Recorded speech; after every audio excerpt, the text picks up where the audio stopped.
വിശുദ്ധ വീതിയുടെ മറ്റൊരു എപ്പിസോഡിലേക്ക് സ്വാഗതം. സഹനത്തിലൂടെ ദൈവമഹത്വം, ഇതാണ് ഇന്നത്തെ നമ്മുടെ ചർച്ചാ വിഷയം. പലപ്പോഴും നമ്മുടെ ജീവിതത്തിൽ ദൈവം സഹനങ്ങൾ അനുവദിക്കും. നമുക്ക് രണ്ട് രീതിയിൽ ഈ സഹനങ്ങൾ എടുക്കാം. ഒന്ന്, പരാതിയും പരിഭവവും സങ്കടവും പിറുപിറുത്തൊക്കെ എടുത്ത് നമുക്ക് ഈ സഹനം എടുക്കാം. അല്ലെങ്കിൽ സന്തോഷത്തോടുകൂടെ ഇത് ദൈവത്തിന് മഹത്വമായി ദൈവം നമുക്ക് തന്നൊരു അവസരമാക്കി മാറ്റി നമുക്ക് വേണമെങ്കിൽ എടുക്കാം. ഈ സഹനം ദൈവത്തിൻ്റെ മഹത്വമാക്കി മാറ്റിയ ഒരു കുടുംബത്തെയാണ് നമ്മൾ ഇന്ന് പരിചയപ്പെടാൻ പോകുന്നത്. ജെയിംസ് അങ്കിളും സുജാൻഡിയുമാണ് കോട്ടയത്ത് നിന്ന്. സുജാൻഡി കേൾക്കുന്നുണ്ടോ? കേൾക്കാം മോനെ. കേൾക്കാമോ? Welcome uncle, welcome aunty. ആൻറ്റിയുടെ ഈ ഒരു ജീവിതാനുഭവം ഒന്ന് ഞങ്ങളായിട്ട് പങ്കുവെക്കാമോ? എങ്ങനെയാണ് ദൈവത്തിൻ്റെ ആ ഒരു ഇടപെടലൊക്കെ സംഭവിച്ചതെന്ന് ഒന്ന് പങ്കുവെക്കാമോ?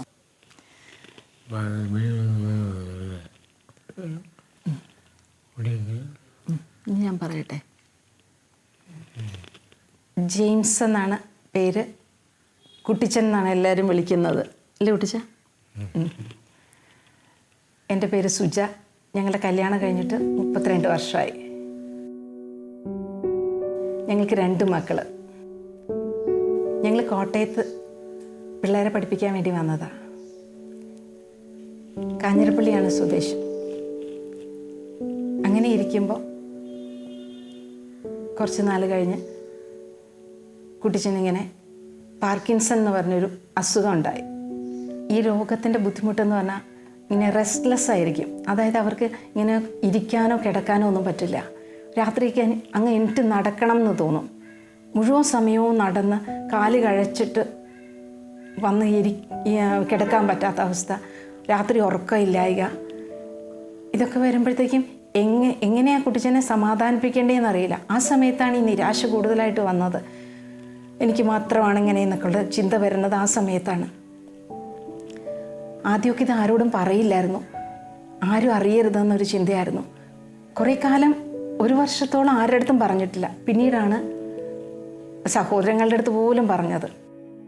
പിന്നെ ഈ ബുദ്ധിമുട്ടൊക്കെ വരുമ്പോൾ പലരും പ്രാർത്ഥനാ സഹായം ചോദിക്കുമായിരുന്നു. കുട്ടിച്ചനത് പ്രാർത്ഥിക്കാൻ മനസ്സും ഉണ്ടായിരുന്നു.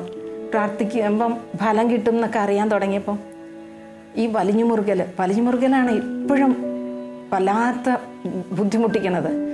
നമുക്കൊരു കാലിന് കൊച്ചി പിടിക്കുക അല്ലെങ്കിൽ മസിൽ കയറുമ്പോൾ ഒക്കെ വല്ലാത്ത ബുദ്ധിമുട്ടല്ലേ. അതൊരു ഭാഗത്ത് മാത്രം. പക്ഷെ കുട്ടിച്ചൻ്റെ ശരീരം മുഴുവനും അങ്ങനെ ഒറ്റ കട്ടയായിട്ടിരിക്കുന്ന പോലെ തോന്നും എന്ന് പറഞ്ഞു. അത് കണ്ടു നിൽക്കാൻ അതിനേക്കാളും ബുദ്ധിമുട്ടാണ്. കുട്ടിച്ചൻ അനുഭവിക്കുന്ന വേദന കണ്ടു കഴിഞ്ഞാൽ സഹിക്കാൻ പറ്റത്തില്ല. അപ്പോൾ ഇത് പ്രയോജനം ചെയ്യുന്നുണ്ടെന്ന് അറിഞ്ഞപ്പോൾ മറ്റുള്ളവർക്ക് വേണ്ടി പ്രാർത്ഥിക്കാൻ മനസ്സായി. പലരും വന്ന് ചോദിക്കാറുണ്ട് പ്രാർത്ഥനാ സഹായം. അച്ഛന്മാർ ഏഞ്ചൽ സ്വാമിയുടെ വൂം കാറ്റിൻ്റെ അല്ലെങ്കിൽ ഏഞ്ചൽ സ്വാമി മിനിസ്ട്രിക്ക് വേണ്ടിയിട്ടൊക്കെ എപ്പോഴും പ്രാർത്ഥിക്കാൻ പറയും. അപ്പോൾ കുട്ടിച്ചൻ അത് വലിയ പ്രചോദനമായിരുന്നു. അപ്പോൾ ഞാൻ കഴിഞ്ഞ ദിവസം ഇന്നലെ ഞാനിങ്ങനെ ചോദിച്ചു, കുട്ടിച്ചൻ എങ്ങനെയാണ് പ്രാർത്ഥിച്ചിരുന്നത്? അപ്പോൾ കുട്ടിച്ചൻ പറഞ്ഞു, എൻ്റെ ബുദ്ധിമുട്ട് എനിക്കറിയാമല്ലോ. അപ്പോൾ രോഗികളായിട്ടുള്ളവർക്ക് ഞാൻ ഈ ബുദ്ധിമുട്ട് അങ്ങോട്ട് കാഴ്ചവെക്കും. ഈശോയുടെ കുരിശോട് ചേർത്ത് വയ്ക്കുമ്പോൾ എനിക്കൊരു വേറൊരാൾക്കൊരു ഗുണം കിട്ടുന്നത് കാണുമ്പോൾ ഒരു സമാധാനം. പിന്നെ ആത്മാക്കളുടെ രക്ഷയ്ക്ക് വേണ്ടി കാഴ്ചവെക്കണം എന്നൊക്കെ ഇങ്ങനെ പറയും. ബുദ്ധിമുട്ട് വരുന്ന സമയത്ത് ഇങ്ങനെ നമ്മളെ ഓർമ്മിപ്പിക്കുകയാണ് ചെയ്യണേ. ആ സമയത്ത് കേൾക്കാനൊക്കെ ഒട്ടും മനസ്സുണ്ടാവില്ല.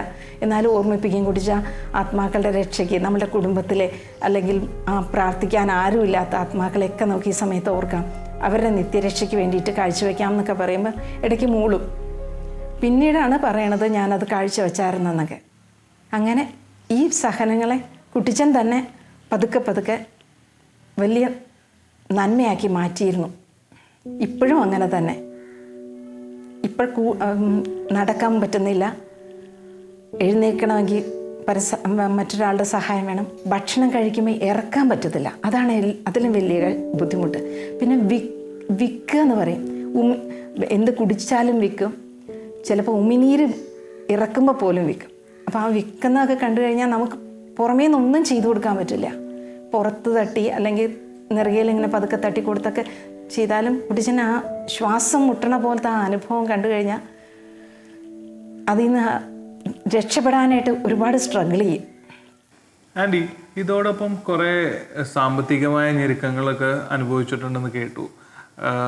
അതൊക്കെ ആ സിറ്റുവേഷൻസ് ഒക്കെ എങ്ങനെയാണ് ആൻറ്റി ഒരു ദൈവമഹത്വമായി മാറ്റിയെടുത്തതെന്നൊന്ന് ഒന്ന് ഷെയർ ചെയ്യാമോ?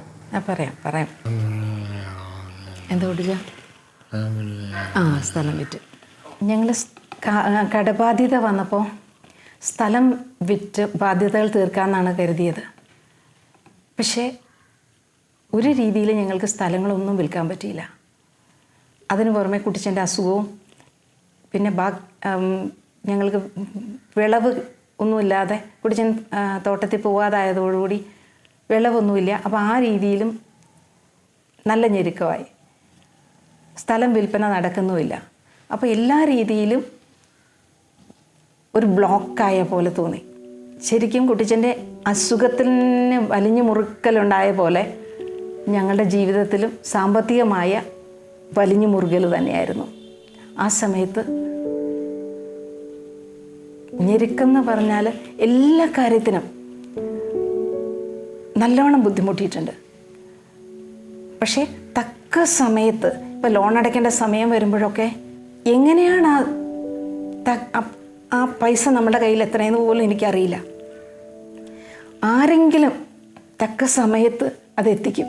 ഒരിക്കലാണെങ്കിൽ ഞങ്ങളെ അറിയുക പോലും ചെയ്യാത്തൊരു വ്യക്തി ഞങ്ങളുടെ ജപ്തിയുടെ വക്കോളം എത്തിയ സമയം അവർ പൈസ അടച്ച് ആ ജപ്തിയിൽ നിന്ന് മോചിപ്പിക്കുമായിരുന്നു. ഇങ്ങനെ കർത്താവിൻ്റെ കരങ്ങൾ പിടിച്ചു നടന്ന പോലെ ദൈവത്തിൽ ആശ്രയിച്ചപ്പോഴാണ് ശരിക്കും ഒരു മാറ്റം കണ്ടു തുടങ്ങി. ചിലപ്പോഴൊക്കെ എനിക്ക് തോന്നിയിട്ടുണ്ട് ഈ അനുഭവം ആർക്കും ഉണ്ടാവരുതെന്ന് വരെ തോന്നിയിട്ടുണ്ട്. ആ ഇടയ്ക്കൊക്കെ പള്ളിയിൽ പോകുമ്പോൾ പോലും കുർബാനയുടെ ഇടയിൽ പോലും കണ്ണ് നിറഞ്ഞ് ഒഴുകുമായിരുന്നു ഈ കാര്യങ്ങളൊക്കെ ഓർക്കുമ്പോൾ. പക്ഷെ ഒരിക്കൽ ഞാൻ പോലും അറിയാതൊരു നിമിഷത്തിൽ എൻ്റെ ഉള്ളിൻ്റെ ഉള്ളിൽ നിന്നൊരു തോന്നൽ, കർത്താവേ, മറ്റുള്ളവരാൽ പരിഹസിക്കപ്പെടാനാണ് നിൻ്റെ ഹിതമെങ്കിൽ അത് നടക്കട്ടെ, പക്ഷെ താങ്ങാനൊരു ശക്തി എനിക്ക് വേണം. ആ സെക്കൻഡിൽ എൻ്റെ ഈ വിഷമം ഇങ്ങോട്ട് പോയി എന്ന് എനിക്കറിയില്ല. അതിനുശേഷം ഈ കാര്യങ്ങൾ ഓർത്ത് ഞാൻ കരഞ്ഞിട്ടില്ല. എനിക്ക് കരച്ചിൽ വന്നിട്ടില്ല. മോനാണെങ്കിൽ ദൂരെയായിരുന്നു ജോലിയായിട്ട്. അവരെ ഒന്നും ബുദ്ധിമുട്ടിക്കാതെ തന്നെ കാര്യങ്ങൾ നടത്തണമെന്നൊരു ആഗ്രഹം ഉണ്ടായിരുന്നു. അതുകൊണ്ട് തന്നെ ഈശോയും മാതാവും കൂടെ നിന്ന് സഹായിച്ചതായിട്ട് ഓരോ സമയത്തും എനിക്ക് തോന്നിയിട്ടുണ്ട്.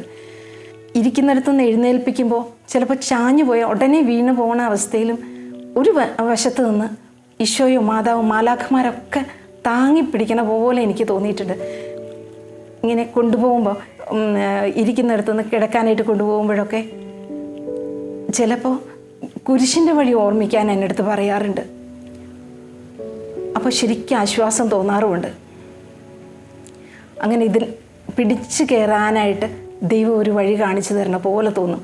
എല്ലാം ഈശോ പഠിപ്പിക്കുകയായിരുന്നു. ഒന്നും ഞാൻ തന്നെത്താൻ ചെയ്യണതല്ല. ഈശോ ഓരോ സമയത്തും പറഞ്ഞു തരണത് പോലെയും പരിശീലിപ്പിക്കുന്ന പോലെയും എനിക്ക് തോന്നിയിട്ടുണ്ട്. ഈ പ്രശ്നങ്ങളുടെ ഇടയിലും ദൈവകൃപയാൽ ഒരു സ്ഥലം വിൽക്കാൻ ഞങ്ങൾക്ക് ഇടയായി.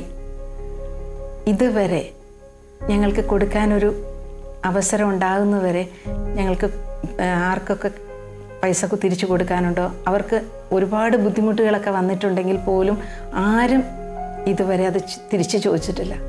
എല്ലാവരെയും ഈ നിമിഷം ഞാൻ നന്ദിയോടെ ഓർക്കുന്നു. ദൈവത്തിൽ ആശ്രയിച്ചതുകൊണ്ട് മാത്രമാണ് ഇതെല്ലാം നടന്നതെന്ന് ഇന്ന് ഞങ്ങൾ തിരിച്ചറിയുന്നു. ആൻറ്റി, നിങ്ങളുടെ രണ്ടാമത്തെ മകള് ഷിജ ചേച്ചി ഇപ്പോൾ സിസ്റ്റർ ജോസഫീൻ ആയിട്ടുണ്ട്. ഈ ഒരു സമയത്ത് സിസ്റ്റർ ആവാനായിട്ടൊരു കോളിലേക്ക് ചേച്ചി ആ ഒരു തീരുമാനം എടുത്തപ്പോഴൊക്കെ നിങ്ങൾ എങ്ങനെയാണ് അതിനോട് പ്രതികരിച്ചത്, അല്ലെങ്കിൽ എങ്ങനെയാണ് നിങ്ങളത് എടുത്തത് എന്ന് നിങ്ങളൊന്ന് പങ്കുവെക്കാമോ? ഞങ്ങളുടെ മോള് ഷിത ഇപ്പോൾ സിസ്റ്റർ ജോസഫിൻ കാർമലൈറ്റ് ക്ലോയിസ്റ്റഡ് കോൺവെൻറ്റിൽ, അതായത് മിണ്ടാമഠം എന്ന് പറയും, അവിടെ ചേർന്നിട്ടിപ്പോൾ 7 വർഷം തികഞ്ഞു. കഴിഞ്ഞ വർഷമായിരുന്നു അവളുടെ ഫൈനൽ പ്രൊഫഷൻ ചെയ്തത്.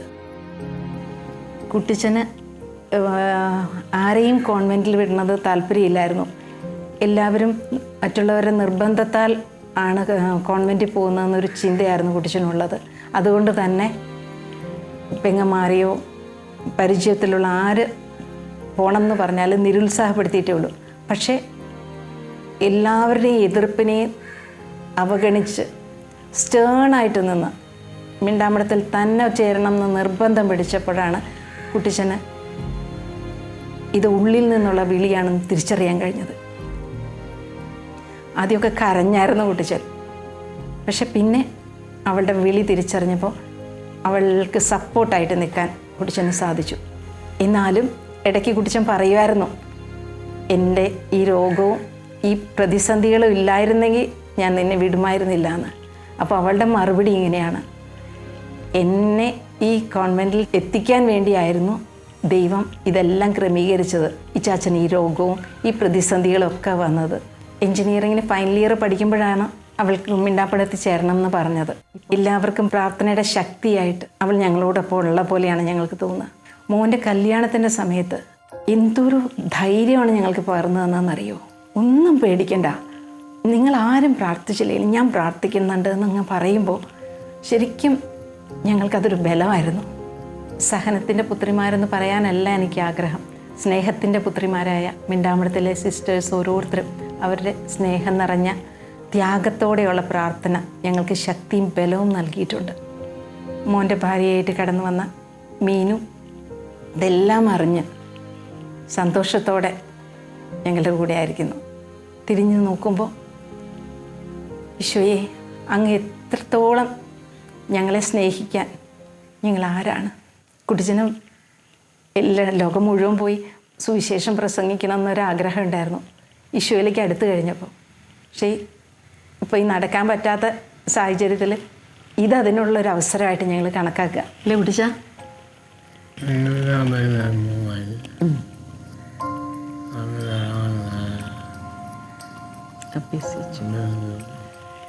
കുട്ടിച്ചൻ എപ്പോഴും പറയുന്ന ഒരു വചനമാണ്, ദുരിതങ്ങൾ എനിക്ക് അനുഗ്രഹമായി, എന്തെന്നാൽ അവിടുത്തെ ചട്ടങ്ങൾ ഞാൻ അഭ്യസിച്ചു. Thank you aunty, thank you uncle. ശരിക്കും ഭയങ്കര ടച്ചിങ് ആയിട്ടുള്ള ഒരു എക്സ്പീരിയൻസ് ആണ് ഇവരുടെ അടുത്ത് നമുക്ക് കേൾക്കാൻ പറ്റിയത്. ഈ സഹനത്തെ ഇത്ര അനുഗ്രഹപ്രദമാക്കി മാറ്റിയ ഒരു കുടുംബം അല്ലേ, എന്തൊരു ബ്ലെസ്ഡ് ഫാമിലിയാണത് അല്ലേ. ഒപ്പം ആക്ച്വലി നമ്മുടെ അപ്പുറത്തെ സ്ക്രീനിലിരിക്കുന്ന ടോജൻ്റെ പാരൻസ് ആണത്. ഈ നമ്മളുടെ ഗസ്റ്റ് ആയിരുന്ന സുജാന്റിയും ജെയിംസ് അങ്കിളും ടോജൻ്റെ പാരൻസ് ആണ്, അപ്പനും അമ്മയാണ്. ശരിക്കും ഇത് കേൾക്കുമ്പോൾ ടോജൻ ചേട്ടാ, ശരിക്കും നിങ്ങളുടെ ഫാമിലി എന്തൊരു ബ്ലെസ്ഡ് ഫാമിലി ആണെന്ന് ഞങ്ങൾ മനസ്സിലാക്കുകയായിരുന്നു. ശരിക്കും you are really blessed to be born ഇങ്ങനെ ഒരു ഫാമിലിയിൽ ജനിക്കാൻ പറ്റിയതിൽ. ചേച്ചിയുടെ പ്രത്യേകിച്ച് ടോജൻ ചേട്ടൻ്റെ സിസ്റ്റർ തിരുസഭയുടെ മണവാട്ടിയായിട്ട് ഇപ്പോൾ വിളിക്കപ്പെട്ടിരിക്കുകയാണ്. എല്ലാം വളരെ ബ്യൂട്ടിഫുൾ ഫാമിലി, ബ്യൂട്ടിഫുൾ സ്റ്റോറി ആയിരുന്നു നിങ്ങൾ പങ്കുവെച്ചത്. എന്താണേലും ഇനി നമുക്ക് ടോജൻ ചേട്ടനും മീന ചേച്ചിക്കും എന്താണ് അവിടെ ആരാണ് കൊണ്ടുവന്നിരിക്കുന്നത് നമുക്ക് നോക്കാം. So over to you Tojan ചേട്ടാ, മീന ചേച്ചി. Thank you. ഓക്കെ, ഞാനിങ്ങനെ ഓർക്കുമായിരുന്നു ശരിക്കും അമ്മയൊക്കെ ഈ ചാച്ചനെ സഹനത്തിനേക്കാളും ഒക്കെ ഉപരി സ്നേഹത്തോടെ ഈ ചാച്ചനെ കയറിയൊക്കെ ഞാനിങ്ങനെ പലപ്പോഴും ഇങ്ങനെ ശ്രദ്ധിച്ചിട്ടുണ്ട്. അതുപോലെ ഇങ്ങനെ ടോജൻ ചേട്ടനാണേലും എടുത്തുകൊണ്ടൊക്കെയാണ് ചിലപ്പം ചാച്ചനെ ഇങ്ങനെ കൊണ്ടുവരുന്നതൊക്കെ. അപ്പം ആ ഒരു ഇവർ എടുക്കുന്ന ശരിക്കും പറഞ്ഞാൽ പെയിൻ എന്ന് പറയാൻ പറ്റത്തില്ല, ഒരു സൗഹൃദം പോലെയൊക്കെ കൂട്ടുകാരുടെ അടുത്ത് ഇടപെടുന്ന പോലെ അപ്പൻ്റെ അടുത്ത് ഇടപെടുന്നതൊക്കെ ഒത്തിരി എന്തായാലും ഈ ഒരു കുടുംബത്തിൻ്റെ ഭാഗമാകാൻ എനിക്ക് പറ്റിയത് ഞാൻ എപ്പോഴും ദൈവത്തിന് നന്ദി പറയുന്നുണ്ട്. എന്തായാലും ഞങ്ങളുടെ പേരൻസും ഇന്ന് ഈ ഒരു എപ്പിസോഡിൽ ഞങ്ങളോടൊപ്പം ജോയിൻ ചെയ്യാൻ പറ്റിയത് ഓർത്ത് ഞങ്ങൾക്ക് ഒത്തിരി സന്തോഷം. ഒരുപാട് പൊക്കി. കൂട്ടത്തിൽ ഒരു കാര്യം കൂടെ പറഞ്ഞേക്കാം. വീട്ടിൽ ഇച്ചാച്ചന് ബൈബിള് സ്പിരിച്വൽ ആസ്പെക്ട് ഇച്ചിരി ഇൻക്രീസ് കൊടുക്കുന്നത് മീനുമാണ്. അപ്പോൾ എന്നെ ഇച്ചിരി പൊക്കിയ സ്ഥിതിക്ക് അങ്ങോട്ട് ഇരിക്കട്ടെ. അപ്പോൾ ഏതായാലും നമ്മൾ ഇന്നത്തെ വിഷയത്തിലേക്ക് നീങ്ങാം. ഇന്ന് നമ്മോടൊപ്പം ഉള്ളത് ഔദച്ചൻ ബ്രദറാണ്. നിങ്ങൾക്ക് എല്ലാവർക്കും സുപരിചിതനായിരിക്കും, നമ്മുടെ കൂടെ ഉണ്ട്. അപ്പോൾ ഔദച്ചൻ ബ്രദറിന് സ്വാഗതം. ഔദച്ചൻ ബ്രദറിൻ്റെ വീട് പാലായ്ക്കടുത്ത് കൂട്ടല്ലൂർ എന്ന് പറയുന്ന സ്ഥലത്താണ്. ഭാര്യ, 4 മക്കൾ. അതിൽ ഒരാൾ പാലാ രൂപതയിലെ കൊച്ചച്ഛനാണ്. അപ്പോൾ ഹാർദവമായിട്ട് സ്വാഗതം ചെയ്യുന്നു. വിശുദ്ധ വേദിയിലേക്ക് സ്വാഗതം. അപ്പോൾ ബ്രദറെ, നമുക്കറിയാം സഹനങ്ങളൊക്കെ പലരും പല കുടുംബങ്ങളിൽ അല്ലെങ്കിൽ ഓരോ വ്യക്തികൾക്കൊക്കെ ഓരോ സഹനങ്ങൾ വരുമ്പോഴത്തേക്കും അതിനെതിരെ പിറുപിറുക്കുകയോ പരാതിപ്പെടുകയോ അല്ലെങ്കിൽ ദൈവത്തോട് മല്ലടിക്കുകയോ ഇങ്ങനെ ഒരു പല രീതിയിലുള്ള കാഴ്ചപ്പാടുകൾ നമ്മൾ കാണാറുണ്ട്. അപ്പോൾ ശരിക്കും ദൈവികമായ അല്ലെങ്കിൽ നമ്മുടെ ക്രിസ്തീയപരമായ ഒരു കാഴ്ചപ്പാടിൽ നോക്കുമ്പോൾ ഈ സഹനങ്ങളെയൊക്കെ നമ്മൾ എങ്ങനെ വേണം സ്വീകരിക്കാൻ, അതിനോടുള്ള ഒരു മനോഭാവം, സഹനത്തോടുള്ള മനോഭാവം എങ്ങനെ വേണമെന്നൊന്ന് പങ്കുവയ്ക്കാമോ? ഇത് വളരെ നല്ലൊരു ചോദ്യമാണ്. കാരണം പലരും സഹനത്തെ ഇതുപോലെ സൂചിപ്പിച്ച പോലെ പിറുപിറുപ്പോടെയും ആവലാതിയോടെയും സങ്കടത്തോടെയും ദുഃഖത്തോടെയും നിരാശയോടെയുമാണ് നോക്കിക്കാണുന്നതും അതിനെ തരണം ചെയ്യുന്നതും. എന്നാൽ നമുക്ക് യഥാർത്ഥത്തിൽ വേണ്ടിയിരിക്കുന്നത് സഹനമേറെ ഫലപ്രദമാണ്, പ്രയോജനപ്രദമാണ്, ഉപകാരപ്രദമാണെന്നുള്ളൊരു കാഴ്ചപ്പാടാണ് ഉണ്ടാവേണ്ടത്. കാരണം സഹനം വഴിയേ നമ്മൾ കരുത്താർജിക്കുകയുള്ളൂ. നമ്മൾ കരുത്തുള്ളവരായി തീരാൻ സഹനങ്ങൾ അത്യാവശ്യമാണ്. ഇപ്പോൾ ലോക ചരിത്രത്തിലേക്ക് നോക്കിയാലും ബൈബിൾ സംഭവങ്ങളിലേക്ക് നോക്കിയാലും കരുത്താർജിച്ച വ്യക്തികളെല്ലാം ഏറെ സഹനങ്ങളിലൂടെ കടന്നു പോയവരാണ്. ഇപ്പം നമ്മൾ ചെടികളിലേക്കും വൃക്ഷങ്ങളിലേക്കും നോക്കിയാൽ നമുക്ക് മനസ്സിലാകുന്നൊരു കാര്യം, ശക്തമായ കാറ്റ് ഊതുമ്പോൾ നമ്മൾ നോക്കി നിൽക്കുകയാണെങ്കിൽ ഈ മരം ഒടിഞ്ഞു വീഴുമാറ് കാറ്റ് ഊതുന്നു, പക്ഷെ ഒടിഞ്ഞിട്ടില്ല. കടപുഴകി വീഴുമെന്ന് നമുക്ക് തോന്നും, പക്ഷെ വീണിട്ടുമില്ല. അതുകൊണ്ട് എന്താണ് ഗുണം കിട്ടിയത്? അതുകൊണ്ട് കിട്ടിയ ഗുണം എന്താണെന്ന് ചോദിച്ചു കഴിഞ്ഞാൽ, ആ കാറ്റിൻ്റെ സമയത്ത് ഇതിൻ്റെ വേര് അങ്ങോട്ട് ആഴത്തിലേക്ക് പോകാൻ തക്ക വിധം മണ്ണിന് ഇളക്കം കിട്ടി. മണ്ണിളക്കം കിട്ടി വേര് ആഴത്തിൽ പായി കഴിയുമ്പോഴത്തേക്കും അത് വെള്ളവും വളമൊക്കെ വലിച്ചെടുത്ത്, അതുപോലെ തന്നെ ഇത് കരുത്താർജിച്ച് വൃക്ഷങ്ങൾ വളരാൻ, ചെടികൾ വളരാൻ, ചെടികളിൽ നിന്ന് പൂവും ഫലവും ഉണ്ടാകുവാൻ, വൃക്ഷങ്ങളും അതുപോലെ ഫലം ചൂടാനായിട്ട് അത് സഹായകമായി മാറുകയാണ്. കാരണം ഈ പ്രതികൂലമാകുന്ന കാറ്റാണ് ശരിക്കും ഈ വൃക്ഷത്തെ ശരിക്കും വളർത്തിയെടുക്കുന്നത്.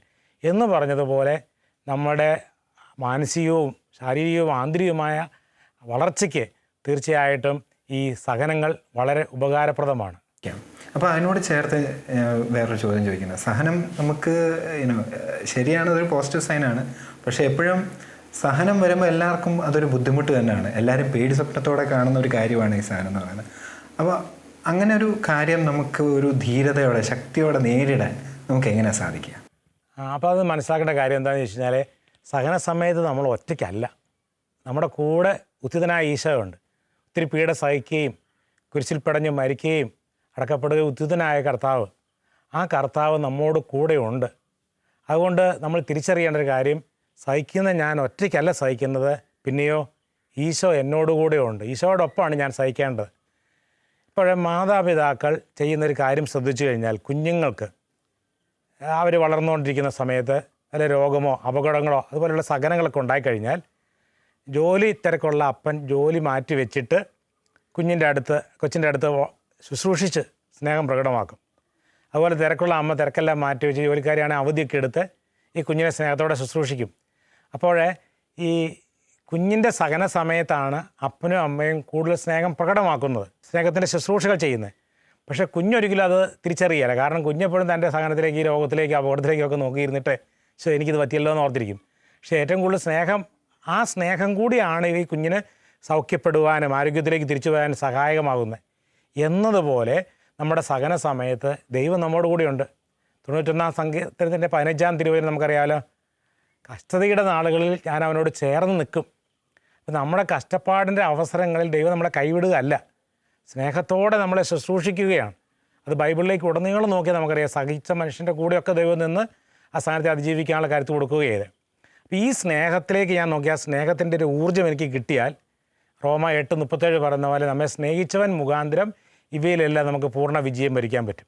അപ്പോൾ നമ്മൾ ഈ സഹനത്തെ ധീരമായി നേരിടാൻ കഴിയണമെങ്കിൽ എന്നോടുകൂടി ഈശോ ഉണ്ടെന്നും ഈശോയുടെ ആ സ്നേഹം എനിക്ക് തരുന്നുണ്ടെന്നും ഞാൻ ഒറ്റയ്ക്കല്ല ഈശോയുടെ ഒപ്പമാണെന്നുള്ള ആ അവബോധം ആഴപ്പെട്ട് കിട്ടിയാൽ പിന്നെ നമുക്ക് ഒറ്റയ്ക്കല്ലല്ലോ, ധീരമായിട്ടല്ലേ, അപ്പോൾ നമുക്ക് മുന്നേറാൻ പറ്റും.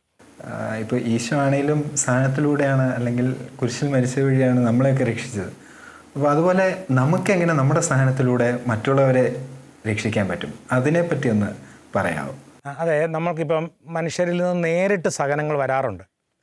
അപ്പോൾ ചിലർ നമ്മളെ പീഡിപ്പിക്കും, ഉപദ്രവിക്കും, കളിയാക്കും, നമുക്കെതിരെ കേസ് കൊടുക്കും, പ്രശ്നങ്ങളുണ്ടാക്കും. അങ്ങനെയൊക്കെ ഒത്തിരി സഹനങ്ങൾ മനുഷ്യരിൽ നേരിട്ട് വരുന്നു. യഥാർത്ഥത്തിൽ അങ്ങനെ നേരിട്ട് വരുമ്പോൾ ഞാൻ ആ സഹനത്തെ, ഈശോടത്താണല്ലോ ഞാൻ നിൽക്കുന്നത്, അപ്പോൾ ഞാനത് സ്വീകരിക്കണം. സ്വീകരിച്ചിട്ട് ഞാൻ എൻ്റെ കൈ പിടിച്ച് വെച്ചുകൊണ്ടിരിക്കാൻ എനിക്ക് കഴിവില്ല. ഞാൻ ഉടനെ തന്നെ ഈശോയ്ക്ക് കൊടുക്കണം, സമർപ്പിക്കണം. അപ്പോൾ ഈശോ അത് സ്വീകരിക്കും. എന്നിട്ട് ഞാനൊരു നിയമം വെക്കുക, അത് ആ വ്യക്തിയുടെ ആത്മരക്ഷയ്ക്ക് കാരണമാക്കണം. ആ വ്യക്തി എല്ലാ വിധത്തിലും അനുഗ്രഹിക്കപ്പെടുവാൻ ഈ സഹനം സ്വീകരിക്കണം. അപ്പോൾ ഞാൻ മോചനദ്രവ്യമായിട്ട് ആ വ്യക്തിക്ക് വേണ്ടി ഇത് കൊടുക്കുകയും ഞാൻ ആ വ്യക്തിയെ അനുഗ്രഹിക്കുകയും ചെയ്യുമ്പോൾ കർത്താവിന് അത് സ്വീകരിക്കാതിരിക്കാൻ പറ്റത്തില്ല. അപ്പോൾ കർത്താവിൻ്റെ അത്ഭുതകരമായ ഇടപെടൽ അവിടെ ഉണ്ടാവും. അപ്പോൾ എൻ്റെ ഒരു പ്രാർത്ഥന അവിടെ ഉണ്ടാകേണ്ടത്, ഒന്നുകിൽ ഈശോ പ്രാർത്ഥിച്ച പോലെ പിതാവെ അവർ ചെയ്തത് എന്തെന്ന് അവരറിയുന്നില്ല, അതിനാൽ അവരോട് ക്ഷമിക്കണമേ, അല്ലെങ്കിൽ സ്തെഫാനോസ് പ്രാർത്ഥിച്ച പോലെ ദൈവമേ കുറ്റം മേൽ ചുമത്തരുത് എന്നുള്ളൊരു പ്രാർത്ഥന അവിടെ ഉണ്ടാവണം. അപ്പോൾ ഈ ഇര അവരെ വെറുതെ വിട്ടുകഴിഞ്ഞാൽ, തല്ലുകൊണ്ടവൻ, പീഡ സഹിച്ചവൻ വെറുതെ വിട്ടുകഴിഞ്ഞാൽ അവർ സ്വതന്ത്രരായി. അതോടെ ഈ വ്യക്തി സ്വാതന്ത്ര്യം പ്രാപിക്കുകയാണ്. അപ്പോൾ അത് കർത്താവ് കണക്കിലെടുത്ത് ആ വ്യക്തിയെ ആത്മരക്ഷയിലേക്ക് നയിക്കുകയും എനിക്കതിൻ്റെ ആത്മീയ വളർച്ചയും ഉയർച്ചയും തരികയും ചെയ്യും. സ്തെഫാനോസാണ് നമുക്കൊരു നല്ല ഉദാഹരണം. സ്തെഫാനോസ് സാവൂളിനെ പൗലോസാക്കി മാറ്റിയില്ലേ? സ്തെഫാനോസ് അതുവഴി സ്വർഗ്ഗത്തിലേക്ക് ഉയർത്തപ്പെടില്ലേ? അതുപോലെ സംഭവിക്കും. ഇനി മനുഷ്യരെ നേരിട്ടല്ല, മറ്റ് പ്രകൃതിയിൽ നിന്നൊക്കെ അപകടങ്ങളും രോഗങ്ങളും ഒക്കെ ഉണ്ടാകുമല്ലോ. അപ്പം നമ്മളിപ്പോൾ കഴിക്കുന്ന ഭക്ഷണങ്ങളെല്ലാം തന്നെ ശ്രദ്ധിച്ചു കഴിഞ്ഞാൽ ഒരു തരത്തിൽ മറ്റൊരു തരത്തിൽ വിഷമുണ്ട്. കാരണം മീനിനകത്തുണ്ട്, ഇറച്ചിക്കകത്തുണ്ട്, പച്ചക്കറിക്കകത്തുണ്ട്, പഴങ്ങൾക്കകത്തുണ്ട്. അപ്പോൾ ഈ വിഷങ്ങൾ മനുഷ്യരുടെ അത് വളർത്തിയെടുക്കാനും നിലനിൽക്കാൻ വേണ്ടിയൊക്കെ അവർ ചെയ്യുന്നതായിരിക്കും, പക്ഷേ നമുക്കത് രോഗമായി തീരുന്നു. അതുപോലെ തന്നെ ചില നിയന്ത്രണമില്ലാതെ വണ്ടിയൊക്കെ ഓടിച്ച് അപകടത്തിലൊക്കെ പെടാം. അങ്ങനെയുള്ള അപകടങ്ങളൊക്കെ സംഭവിക്കാം. അപ്പോൾ ഇത് ഞാൻ എങ്ങനെയാണ് കർത്താവിന് സന്തോഷത്തോടെ സ്വീകരിച്ചുകൊണ്ട് ആത്മാക്കളുടെ രക്ഷയ്ക്ക് വേണ്ടി കാഴ്ചവെക്കാമെങ്കിൽ കർത്താവ് തീർച്ചയായിട്ടും അത് പരിഗണിച്ചുകൊണ്ട് ആത്മരക്ഷയിലേക്ക് നയിക്കും. അങ്ങനെയാണ് എനിക്ക് മനുഷ്യരുടെ സഹനങ്ങൾ നേരിട്ടും പ്രകൃതിയിൽ നിന്ന് വരുന്ന സഹനങ്ങളും രക്ഷാകരമാക്കി മാറ്റാൻ പറ്റുന്നത്. ഇവിടെ ഓർത്തിരിക്കേണ്ട ഒരു കാര്യം, ഈ സഹനം ഞാൻ വെച്ചുകൊണ്ടിരുന്നാൽ എനിക്കൊരിക്കലും അതിജീവിക്കാൻ കരുത്തില്ല. ഞാൻ ഉടനെ തന്നെ ഈശോയ്ക്ക് കൊടുക്കണം. എന്നിട്ട് ആ വ്യക്തിയെ അല്ലെങ്കിൽ ആത്മരക്ഷയുടെ ലക്ഷ്യം വെച്ച് പ്രാർത്ഥിക്കണം. അപ്പോൾ തീർച്ചയായിട്ടും അത് ഫലപ്രദമായിട്ട് മാറും. ഓക്കെ, എന്തായാലും സഹനം എന്ന് പറയുമ്പം ചെറിയ വാക്കുകളിൽ ഒതുക്കാൻ പറ്റുന്ന ഒരു വിഷയമല്ല. എന്തായാലും ഇതിനെക്കുറിച്ച് നല്ല നല്ല ടിപ്സുകളും ചെറിയ ടിപ്സ് നമുക്ക് എങ്ങനെ ആത്മാക്കളെ രക്ഷിക്കാമെന്ന് വരെ നമ്മുടെ സ്ഥാനത്തിലൂടെ രക്ഷിക്കാമെന്ന് വരെ ബ്രദർ പറഞ്ഞു കഴിഞ്ഞു. അപ്പോൾ ഒരുപാട് നന്ദിയുണ്ട് brother. Thank you very much. Thank you. നമുക്ക് തിരിച്ച് മനു എൽറിയയിലേക്ക് തന്നെ പോകാം. Thank you. ഇനി ഇതിനെക്കുറിച്ച് നമ്മളുടെ അച്ഛൻ എന്താ പറയാനുള്ളതെന്ന് കേൾക്കാം. Over to Philippines. അച്ഛാ, കേൾക്കാം. നമ്മൾ ചർച്ച ചെയ്യുന്ന വിഷയം വളരെ വിശേഷപ്പെട്ടതാണല്ലോ, സഹനം. എങ്ങനെ കുടുംബജീവിതത്തിൽ സഹനം നമുക്ക് ആനന്ദകരമാക്കി മാറ്റാം, സ്വർഗത്തിൽ നിന്ന് കരം നീട്ടി തുറന്ന കരങ്ങളുടെ സ്വീകരിക്കാം. എനിക്ക് ഈ മേഖലയിൽ കുറച്ചുകൂടി വെട്ടം കിട്ടിയത് ഈ കഴിഞ്ഞ ക്രിസ്മസ് കാലത്തിലാണ്. കഴിഞ്ഞ ക്രിസ്മസ് കാലത്ത് ഏഞ്ചൽസ് ആർമിയുടെ ഒരു 25 ദിവസത്തെ ഒരു യൂട്യൂബ് സീരീസ് ഉണ്ടായിരുന്നു, റൈഡിങ് വിത്ത് സ്റ്റാർസ്. നിങ്ങൾ കുറേ പേരെങ്കിൽ കണ്ടിട്ടുണ്ടായിരിക്കും. അത് എല്ലാം ഒരു 25-30 വയസ്സിന് താഴെയൊക്കെയുള്ള യങ്സ്റ്റ് സെയിൻസിനെ, ഈ മില്ലേനിയൽസ് ഒക്കെ ആയിട്ടുള്ള സെയിൻസിനെ പറ്റിയുള്ള ഒരു സീരീസ് ആയിരുന്നു. അപ്പോൾ ഈ വിശുദ്ധരെല്ലാം വളരെ ചെറുപ്പത്തിൽ തന്നെ മരിച്ചുപോയവരാണ്. അവർ പ്രത്യേകിച്ച് രോഗങ്ങളൊക്കെ വന്നും ആക്സിഡൻസ് പോലെ പല കാര്യങ്ങൾക്കും മരിച്ചുപോയവരാണ്. അവരൊക്കെ സഹനത്തെ എടുത്തത് ഞാൻ ആ 26 പേരുടെ ജീവിതത്തിലൂടെ കടന്നു പോയപ്പോൾ അത്ഭുതപ്പെടുത്തിയിട്ടുണ്ട്. പ്രത്യേകിച്ച് 7-8 വയസ്സുള്ള 1-2 വിശുദ്ധരൊക്കെ ഉണ്ട്. അതായത് ഒരു അലക്സിയ എന്നൊരു വിശുദ്ധ, അതുപോലെ തന്നെ നെനോലീന. ഇവരൊക്കെ സഹനത്തെപ്പറ്റി പറയുന്നത് വലിയ വായിൽ ടിങ്കിൾ ടിങ്കിൾ ലിറ്റിൽ സ്റ്റാർ ഒക്കെ പാടി കാക്കേ കൂടെ അവിടെ പാടി നടക്കേണ്ട ഈ പ്രായത്ത് ഈ പിള്ളേർ സഹനത്തെപ്പറ്റിയൊക്കെ പറയാണ്. അലക്സിയ പറയുന്നൊരു സെൻറ്റൻസ് ഉണ്ട്, pain is like fabric, when it's of good quality it cost much. അതായത് പെയിൻ എന്ന് പറയുന്നത് നല്ല തുണി പോലാണ്, അത് നല്ല ക്വാളിറ്റി ആണെന്നുണ്ടെങ്കിൽ അതിന് വില കൂടുമെന്ന് ഈ ഒരു 7 വയസ്സുള്ള പെൺകുട്ടി പറഞ്ഞ കാര്യമാണ്. നെനോലീനെ പറയുന്നത് മറ്റൊരു രീതിയിലാണ്. അവൾ പറയുന്നതാണ്, ഈശോയെ എനിക്ക് അവൾക്ക് കാലൊക്കെ മുറിച്ച് കളേണ്ട അവസ്ഥയാണ്, ഈശോ നല്ല വേദനയുണ്ട്, I really need curing, but if you don't want I also don't want. എന്തൊരു ബ്യൂട്ടിഫുൾ ആയിട്ടാണ് ഇവരൊക്കെ സഹനത്തെ കാണുന്നത്. മറ്റൊരിക്കലും നെനോലിറ്റ് എന്ന് പറഞ്ഞ കൊച്ചു വിശുദ്ധ പറയുകയാണ്, ഈശോയെ എനിക്ക് ആക്ച്വലി ഈ സഹനമൊക്കെ എടുത്ത് മാറ്റണമെന്നുണ്ട്, പക്ഷെ നിന്നിലേക്ക് നോക്കി കഴിയുമ്പോഴത്തേക്ക് ഞാൻ എങ്ങനെ ചോദിക്കും, നമുക്ക് ഒരുമിച്ച് കുറച്ചുകൂടി സഹിക്കാന്നേ. പ്രിയപ്പെട്ടവരെ, ഈ കുഞ്ഞു വായിൽ വലിയ കാര്യങ്ങൾ പറയുന്ന ഇവരെപ്പറ്റി ഓർക്കുമ്പോൾ തന്നെ മനസ്സിലാകും ഈ സഹനം അത് ഏറ്റെടുക്കാനുള്ള കൃപയൊക്കെ സ്വർഗം തരണം, അതൊരു സ്വർഗീയ ജ്ഞാനം കിട്ടണം. എങ്കിൽ മാത്രമേ നമുക്ക് ഇരു കരവും നീട്ടി സന്തോഷത്തോടെ കൃപയോടെ കുതിരാതെ സ്വീകരിക്കാൻ പറ്റത്തുള്ളൂ. അതിന് ശരിക്ക് സ്വർഗീയ ജ്ഞാനം തന്നെ വേണം. അതുകൊണ്ടല്ലേ അതിന് ഏറ്റവും നല്ല ഉദാഹരണം ഈശോ തന്നെയാണ്. ഈശോയുടെ ഏറ്റവും വലിയ സഹനം എന്താ? ഈശോയുടെ ഏറ്റവും വലിയ സഹനം എന്ന് പറയുന്നത് കുരിശുമരണോ അല്ലെങ്കിൽ പിലാത്തോസിന് മുമ്പിൽ വെച്ച് അപമാനിക്കപ്പെട്ടതോ ചമ്മട്ടി കൊണ്ട് അടിക്കപ്പെട്ടതോ ഒന്നുമല്ല. ഏറ്റവും വലിയ സഹനം ഈശോയുടെ ജീവിതത്തിലെ ഈശോയുടെ ഗെത്സമൻ തോട്ടത്തിലെ കണ്ണീരടിഞ്ഞ പ്രാർത്ഥനയായിരുന്നു. പിന്നെ എനിക്ക് തോന്നുന്നില്ല ഈശോ ബാക്കി കടന്നുപോയ സഹനങ്ങളൊക്കെ ഇച്ചിരി കൂളായിരുന്നു. ആദ്യത്തെ ആ ഒരു മണിക്കൂർ അവിടെ വെച്ച് ആ ജ്ഞാനത്താൽ നിറഞ്ഞ് പിതാവിൽ നിന്ന് കരങ്ങൾ നീട്ടി സ്വീകരിക്കാൻ പറ്റുന്ന അവസ്ഥയുണ്ട്. ഇതാണ് വിശുദ്ധരുടെ ജീവിതത്തെ ഏറ്റവും മനോഹരമാക്കിയത്. സഹനത്തെ അവർക്ക് സ്വീകരിക്കാൻ പറ്റിയത്. ഇത് കിട്ടാത്ത കൊണ്ടാണ്, ഈ ജ്ഞാനം കിട്ടാത്ത കൊണ്ടാണ്, കൃപ കിട്ടാത്ത കൊണ്ടാണ് നമ്മൾ പൊട്ടിത്തെറിക്കുന്നത്. സഹനങ്ങൾ വരുമ്പോൾ നമ്മൾ വളരെ ഫ്രസ്ട്രേറ്റഡ് ആവുന്നു, ചുറ്റുപാടുകൾക്ക് പഴി പറയുന്നത്.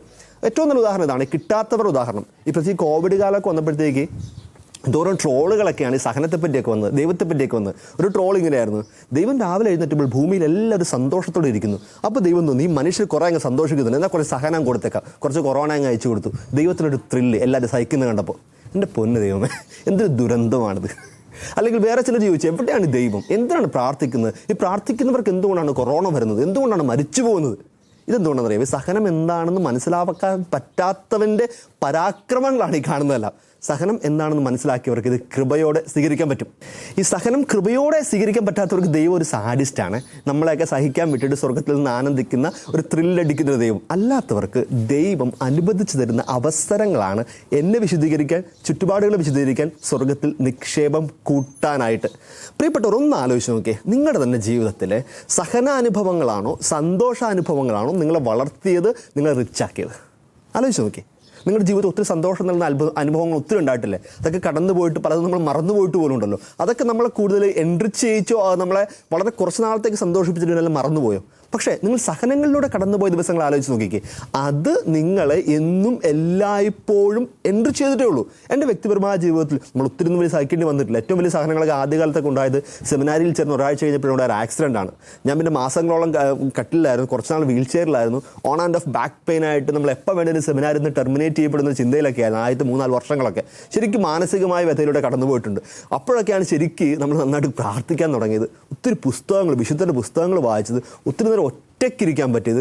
ദൈവത്തെ മാത്രമേ നമുക്ക് നോക്കാനുള്ളൂ, ഈ ഭൂമിയിൽ വേറെ ആർക്കും നമ്മളെ സഹായിക്കാനും ആശ്വസിപ്പിക്കാനും പറ്റില്ല എന്ന ബോധ്യമൊക്കെ ഉണ്ടായത് ആ കുറേ നാൾ കിടക്കയിൽ ഒറ്റയ്ക്ക് എല്ലാവരും ഓടി നടക്കുന്ന 10-20 വയസ്സുകളിലൊക്കെ എല്ലാവരും കൂട്ടുകാരൊക്കെ കറങ്ങി നടക്കുമ്പോൾ നമ്മൾ ഒറ്റയ്ക്ക് മുറിയിലിരുന്ന് നമ്മൾ ഇരുന്നപ്പോഴത്തേക്കാണ് എനിക്ക് മനസ്സിലായത് ഇതാണ് ശരിക്ക് ദൈവം നൽകിയൊരു അവസരമാണെന്നുള്ളത്. നമുക്ക് തിരിച്ചറിയാനും ഒരുമിച്ച് നടക്കാനും സ്വർഗത്തിലേക്ക് നോക്കാനൊക്കെയുള്ള ഒരു ചാൻസ്. നിങ്ങൾ ആലോചിച്ച് നോക്കി, നിങ്ങളുടെ ജീവിതത്തിൽ ഏറ്റവും വലിയ സഹനത്തിൻ്റെ ദിവസങ്ങൾ തന്നെയായിരിക്കും പ്രിയപ്പെട്ടവരെ നിങ്ങൾ എൻട്രി ചെയ്യിച്ചുള്ളതും നിങ്ങളെ മുകളിലേക്ക് നോക്കാനായിട്ടും കൂടുതൽ ഉഷാറോടെ ജീവിക്കാനൊക്കെ പഠിപ്പിച്ചത്. സഹനവുമായിട്ട് ബന്ധപ്പെട്ട് പ്രധാനപ്പെട്ട കാര്യമുള്ളത് എങ്ങനെ സഹനങ്ങൾ നമുക്ക് സ്വീകരിക്കാം എന്നുള്ളതാണ്. എനിക്ക് തോന്നുന്നു 3 തരത്തിൽ സ്വീകരിക്കുന്ന മനുഷ്യരുണ്ട്. ഒന്നാമത്തെ മനുഷ്യരാണ് പലപ്പോഴും നമ്മൾ പെട്ടുപോകുന്നത്. സഹനമൊക്കെ വരുമ്പോൾ നമ്മളാകെ പൊട്ടിത്തെറിച്ച് ഫ്രസ്ട്രേറ്റഡായി എല്ലാവരോടും ദേഷ്യം, ദൈവത്തിനോടും ദേഷ്യം, വീട്ടുകാരോടും ദേഷ്യം, കൂട്ടുകാരോടും ദേഷ്യം, സ്വയമായിട്ടും ദേഷ്യം, മൊത്തത്തിൽ ഫ്രസ്ട്രേഷൻ കാണിക്കുന്ന പൊട്ടിത്തെറിക്കുന്ന ആൾക്കാരുണ്ട്. ചെറിയ രോഗങ്ങൾ വരുമ്പോഴോ, തകർച്ച വരുമ്പോഴോ, സാമ്പത്തികമായി ബുദ്ധിമുട്ട് വരുമ്പോഴൊക്കെ.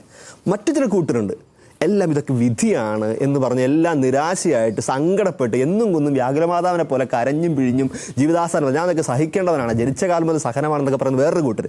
മൂന്നാമത്തെ കൂട്ടരുണ്ട്, അത് കർത്താവിൻ്റെ ഒപ്പം നിൽക്കുന്നവരാണ്, കുതറാതെ സ്വീകരിക്കുന്നവർ. അവർക്കും പ്രശ്നങ്ങളുണ്ട്, വേദനയുണ്ട്, കഷ്ടപ്പാടുണ്ട്. പക്ഷെ അവർക്കറിയാം ഇതൊക്കെ നടന്നു പോകുമ്പോൾ ഞാൻ ഒറ്റയ്ക്കല്ല, എനിക്ക് മുമ്പേ ഇതൊക്കെ കാണിച്ചു തന്നു ഒരുമ്പോൾ മുമ്പേ പോയിട്ടുണ്ട്. മേളിലേക്ക് നോക്കുമ്പോൾ കയ്യും വിരിച്ച് കിടക്കുന്ന, കീറി പറഞ്ഞു കിടക്കുന്നൊരു ദൈവം നമുക്കുണ്ടല്ലോ, അവൻ്റെ കൂടെ നടക്കലാണിതെന്നും ഇതെന്നെ സ്വർഗത്തിലേക്ക് കൊണ്ടുപോകുന്നതാണെന്നും ഉറപ്പുള്ളൊരു കൂട്ടർ, കുതറാതെ കുഞ്ഞാടിനൊപ്പം സഹിക്കുന്ന കൂട്ടർ, അവരാണ് കൃപയോടെ സഹനത്തെ സ്വീകരിക്കുന്നവർ. പ്രിയപ്പെട്ടവരെ, അതിലേക്ക് എത്തുക എന്നുള്ളതാണ് നമ്മുടെ വലിയൊരു പ്രയത്നം. ആ ഒരു സ്റ്റേജിലേക്ക് ഉയരുക എന്നുള്ളത് തന്നെയാണ് നമ്മുടെ ഏറ്റവും വലിയ പ്രയത്നവും. അതുകൊണ്ട് എനിക്ക് ആകെ നിങ്ങളോട് പറയാനുള്ളൊരു കാര്യമുള്ളൂ, എൻ്റെ പ്രായത്തിലുറപ്പിച്ച് പറ്റി പറയുന്ന കാര്യമല്ല, എന്നാലും പറയാവുന്നൊരു കാര്യം ഇതേ ഉള്ളൂ. പ്രിയപ്പെട്ടവരെ, ഒരു സഹനവും വേസ്റ്റ് ആക്കരുത് കേട്ടോ. കർത്താവ് അറിഞ്ഞു തരുന്നതാണ്, നമുക്കിത് ഓഫർ ചെയ്യാൻ പറ്റണം. അവിടെയാണ് നമ്മൾ സ്വർഗത്തിലേക്ക് ഉയർന്നു പൊങ്ങുന്നത്. അതായത് നമ്മൾ ഓഫർ ചെയ്യാന്നുള്ളത് നമ്മൾ എല്ലാവരും കേട്ടിട്ടുണ്ട്, വിശുദ്ധരൊക്കെ ഓഫർ ചെയ്യുന്നുള്ളത്. എൻ്റെ തന്നെ അടുത്ത കാലത്തുണ്ടായ നല്ലൊരു അനുഭവം പറയാം. ഒരു വ്യക്തിയുടെ, ഒരു പെണ്ണിൻ്റെ ജീവിതത്തിൽ ഏറ്റവും വലിയ വേദന എന്ന് പറയുന്നത് പ്രസവ വേദനയാണ്. 20 തവണ ഒരു എല്ലൊടിയുന്ന വേദന എന്നൊക്കെ ഞാനിവിടെ വായിച്ചിട്ടുണ്ട്. ആണിനത് അനുഭവിക്കാൻ പോലും പറ്റത്തില്ല, പറയാനല്ലേ പറ്റത്തുള്ളൂ. അപ്പോൾ ഈ ഒരു പെണ്ണിൻ്റെ പ്രസവ വേദനയുടെ സമയത്ത് ഈ പ്രസവ വാർഡിൽ അറ്റൻഡ് ചെയ്യുന്ന നേഴ്സസ് പറഞ്ഞിട്ടുണ്ട് പലപ്പോഴും പല രീതിയിലാണ് ആൾക്കാർ റെസ്പോണ്ട് ചെയ്യുന്നുള്ളത്.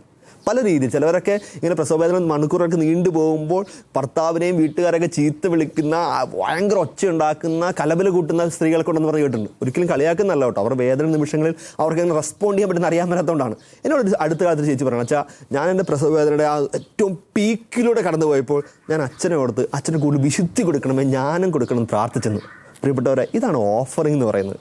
നമുക്ക് ഈ സഹനങ്ങളൊക്കെ എത്ര മനോഹരമായിട്ട് ഓഫർ ചെയ്യാൻ. ഇത് മാത്രമല്ല, എന്ത് സഹനങ്ങളും നമുക്ക് ഓഫർ ചെയ്യാം, എന്ത് വേദനകളും നമുക്ക് ഓഫർ ചെയ്യാം, എന്ത് നാണക്കേടും തകർച്ചയും നിരാശയൊക്കെ കർത്താവിൻ്റെ നാമത്തിൽ നമ്മൾ ഓഫർ ചെയ്യുമ്പോൾ നമ്മൾ ശരിക്കും ഈ സ്പിരിച്വാലിറ്റിയിൽ വേസ്റ്റ് മാനേജ്മെൻറ്റ് എന്നൊക്കെ വേണം പറയാം. നമുക്ക് ഈ സഹനം വേസ്റ്റ് ആക്കി കളയാതെ, വേസ്റ്റ് ആക്കാൻ സാധ്യതയുള്ള സാധനത്തെ എടുത്ത് മഹത്തരമായ കാര്യത്തിലൂടെ ഉപയോഗിക്കാം. നമ്മൾ ഈ പ്ലാസ്റ്റിക് അല്ലെങ്കിൽ പല സാധനങ്ങൾ വേസ്റ്റായി പോയ സാധനങ്ങൾ റീസൈക്കിൾ ചെയ്ത് മനോഹരമായ സാധനങ്ങൾ ഉണ്ടാക്കുന്നുണ്ടല്ലോ, ഇതുപോലെ വേസ്റ്റ് ആവാൻ സാധ്യതയുള്ള വലിയൊരു സാധനത്തെ എടുത്തിട്ട് നമ്മൾ ഉയർത്തുകയാണ് മറ്റൊരു മഹത്തായ, നിങ്ങൾക്ക് വേണ്ടി പാപികളായ അനേകരുടെ മാനസാന്തരത്തിന് വേണ്ടി, ശുദ്ധീകരണത്തിൻ്റെ ആത്മാക്കളുടെ രക്ഷയ്ക്ക് വേണ്ടി, നിങ്ങളുടെ തന്നെ കുടുംബത്തിന് വിശുദ്ധീകരണത്തിന് വേണ്ടിയൊക്കെ എത്ര മനോഹരമായിട്ട് നമുക്കിതിന് സ്വർഗത്തിലേക്ക് ഉയർത്താം. അതുകൊണ്ട് പ്രിയപ്പെട്ടവരെ, ദയവ് ചെയ്ത് ഒരു സഹനവും നിങ്ങൾ വേസ്റ്റ് ആക്കരുത്. രണ്ടാമത്തെ കാര്യം, പ്രിയപ്പെട്ടവരെ, നമ്മുടെ കുടുംബം സ്വർഗമാണെന്നും സ്വർഗത്തിന് സാദൃശ്യമാണെന്നൊക്കെ നമ്മളെപ്പോഴും പറഞ്ഞു കേട്ടിട്ടുണ്ട്. പക്ഷേ അതുപോലെ തന്നെ ഒരു കാര്യമാണ് കുടുംബം അല്ലെങ്കിൽ നമ്മുടെ ചുറ്റുപാടുകളൊക്കെ നമുക്ക് ശുദ്ധീകരണ സ്ഥലത്തുള്ള സാഹചര്യമാകാം. നമുക്ക് ശുദ്ധീകരണ സ്ഥലം എന്താണെന്നറിയാം, നമ്മൾ ഭൂമിയിൽ ചെയ്ത ചെറിയ ചെറിയ വീഴ്ചകളൊക്കെ കൊണ്ട് സ്വർഗത്തിലേക്ക് നേരിട്ട് കയറ്റാൻ പറ്റാത്തതുകൊണ്ട് ഒരു സ്റ്റേജാണ് നമ്മൾ പ്യൂരിഫിക്കേഷൻ ടൈം. പ്രിയപ്പെട്ടവരെ, പലപ്പോഴും നമ്മൾ പറയാറുണ്ട് വീട് നരകമാണ്, വീട് ദുരന്തമാണ്, കുരിശാന്നൊക്കെ. ഈ നരകത്തെയും ദുരന്തത്തെയൊക്കെ നമുക്ക് വേണമെങ്കിൽ ശുദ്ധീകരണ സ്ഥലമാക്കി മാറ്റിക്കൂടെ?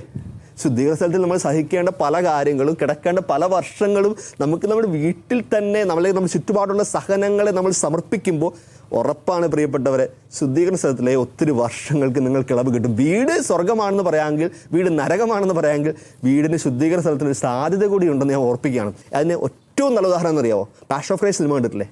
അത് ഏറ്റവും ടച്ചിങ് ആയ സീനുണ്ട്. ഈശോ കുരിശുമെടുത്ത് നടക്കുകയാണ് മുകളിലേക്ക്, പല പ്രാവശ്യം വീഴുന്നുണ്ട്. വീഴുമ്പോഴൊക്കെ കയ്യിൽ നിന്ന് വലിയ വിലപ്പെട്ട സാധനം താഴെ വീണുപോയി എന്ന ആർത്തിയോടെ അവൻ വീണ്ടും പോയി എടുത്ത് തോളിലേക്ക് വെക്കുന്നുണ്ട്. ആ ഒരു ആർത്തിയും തിടുക്കമൊക്കെ ഉണ്ടല്ലോ, അതാണ് സഹനത്തിൻ്റെ മഹത്വം മനസ്സിലായവൻ്റെ നടപ്പ്. പ്രിയപ്പെട്ടവരെ, അതുകൊണ്ട് ഒന്നും വേസ്റ്റ് ആക്കണ്ട കേട്ടോ. എല്ലാം കൂടെ പിടിച്ചോ, എല്ലാം ഓഫർ ചെയ്തോ. സ്വർഗത്തിൽ അതിന് വിലയുണ്ട്. സ്വർഗത്തിൽ നിങ്ങൾ നിക്ഷേപം കൂട്ടുകയാണ്. ഒരു നിമിഷം നമുക്ക് പ്രാർത്ഥിക്കാം. കർത്താവായ ഈശോയെ, ഞങ്ങളുടെ കുടുംബത്തെ മുഴുവൻ നിൻ്റെ കരങ്ങളിലേക്ക് തന്ന് പ്രാർത്ഥിക്കുന്നു. ഈശോ, ഞങ്ങൾ കടന്നു പോകുന്ന, കുടുംബം കടന്നു പോകുന്ന, കപ്പിൾസ് കടന്നു പോകുന്ന, മക്കൾ കടന്നു പോകുന്ന എല്ലാ സഹനങ്ങളും, അപമാനങ്ങളും, ബുദ്ധിമുട്ടുകളും, രോഗങ്ങളും എല്ലാം സ്വർഗത്തിലേക്ക് ഉയർത്തി പ്രാർത്ഥിക്കുന്നു. കർത്താവേ, ഞങ്ങളുടെ വിശ്വാസത്തെ ആഴപ്പെടുത്തണമേ, സ്നേഹത്തെ ആഴപ്പെടുത്തണമേ, സ്നേഹം കൊണ്ട് സഹനത്തെ മാധുര്യമാക്കി തരണമേ, കൂടുതൽ സഹിക്കാനുള്ള കൃപ തരണമേ. കുതറാതെ, ഇടരാതെ, വേസ്റ്റാക്കാതെ, പഴി പറയാതെ, ഫ്രസ്ട്രേഷൻ കാണിക്കാതെ സഹിക്കാനുള്ള കൃപ തരണമേ. ഞങ്ങളുടെ സഹനങ്ങൾ ചേർത്ത് വെച്ച് സ്വർഗത്തിൽ അനേക ആത്മാക്കളെ നിറയ്ക്കാനുള്ള കൃപ കൂടി ഞങ്ങൾക്ക് തരണമേ. അമ്മേ മാതാവേ, ഞങ്ങൾക്ക് വേണ്ടി പ്രാർത്ഥിക്കണമേ. നമ്മുടെ കർത്താവ് ഈശോ മിശിഹായുടെ കൃപയും പിതാവായ ദൈവത്തിൻ്റെ സ്നേഹവും പരിശുദ്ധാത്മാവിൻ്റെ സഹവാസവും പരിശുദ്ധ അമ്മയുടെയും സ്വർഗം മുഴുവൻ്റെയും മാധ്യസ്ഥവും സംരക്ഷണം ഉണ്ടാവട്ടെ, ഇപ്പോഴും എപ്പോഴും എന്നേക്കും. അമ്മേ. ഈശോമിശിഹായ്ക്ക് സ്തുതിയായിരിക്കട്ടെ. ഈ വിഷയത്തെക്കുറിച്ച് നിങ്ങൾക്ക് ഇനിയും എന്തെങ്കിലും സംശയങ്ങളുണ്ടെങ്കിൽ ഏഞ്ചൽ സാമിയുടെ ഓഫീസ് നമ്പറുമായി ബന്ധപ്പെടുക. വിളിക്കേണ്ട നമ്പർ 0484-255-9313 അല്ലെങ്കിൽ drop us your mail at info@angelsami.in. വിശുദ്ധ വീതിയുടെ മറ്റൊരു എപ്പിസോഡിന് നമുക്ക് ഇനി കാത്തിരിക്കാം. Until then, goodbye. Thank you so much. Thank you all. Thank you for being with us.